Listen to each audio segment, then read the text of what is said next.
great day today for the Department of Defense, the Air Force, the Navy, the Marine Corps, and importantly our partner nations, and AFOTEC, as we take an important step toward bringing the F-35 Joint Strike Fighter online for the United States military and our coalition partners. That's Major General Stephen Sargent, the commander of the Air Force Operational Test and Evaluation Center. In ceremonies held October 2nd at Edwards, the AFOTEC's Detachment-1 was activated and the new unit's commander assumed command. The events marked the start of establishing the detachment that will lead the integrated developmental and operational test and evaluation of the F-35 Joint Strike Fighter. Here at Edwards Air Force Base, the Joint Strike Fighter Operational Test Team will work side by side with the developmental testers from Lockheed Martin and the Flight Test Center to conduct the most integrated developmental tests and operational tests that we've ever undertaken as a nation, and with our coalition partners.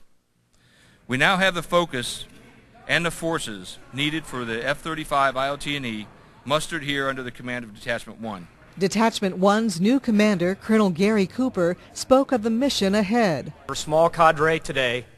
By this time next year, there'll be more than 4 times as many of us. And ultimately, in about 3 years, there'll be over 600 of us. Not only 600 from Det 1, but 600 from the Air Force, Marine Corps, Navy, Royal Netherlands Air Force, and the United Kingdom.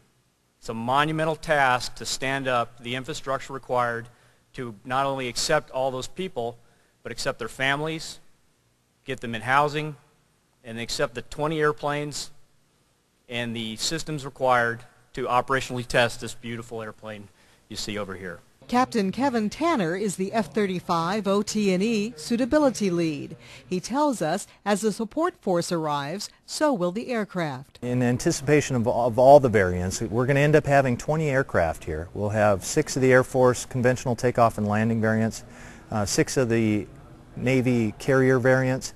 We'll have 6 Marine Corps short takeoff and vertical landing variants, along with 2 United Kingdom short takeoff and vertical landing aircraft here. So a total of 20 once we get into Block 3 test. The first operational test and evaluation Joint Strike Fighter is expected to arrive at Edwards in the first quarter of 2012.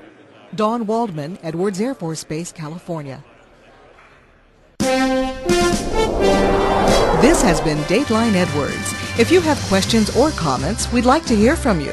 Please send us an email at channel.6@edwards.af.mil.